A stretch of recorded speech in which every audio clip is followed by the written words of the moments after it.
Həyatımızda biz çox vaxt məsələlərdə sərgərdan qalırıq. Bilmirik, bu işi görək ya görməyək. Deyir, bu zikri çox oxu, addım at, Allaha təvəkkül elə. Bu zikr nədir?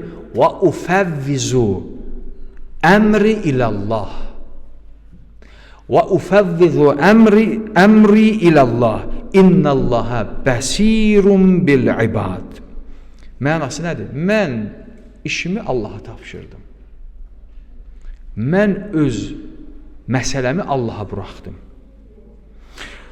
Doğrusu Allah Taala bəndələrini nədir? Bəndələrini görər, onların işlərindən halıdır. Allahım, sən mənim işimdən halısan? Bəli. Sən görürsən? Bəli. Sənin mane var mənim işimi görməməyə? Yox, heç bir mane yoxdur. Allah Taala bütün insanların işini görür da. Qüvvəsi də var, yardım eləyə? Bəli. Səxavəti var? Bəli. Rizqi var? Bəli. Sən ona təvəkkül elə. And ola Allahın izzət və cəlalına. Bütün dünya, aləm yığışa. Allah Taalanın sənin haqqında verdiyi qərarı poza.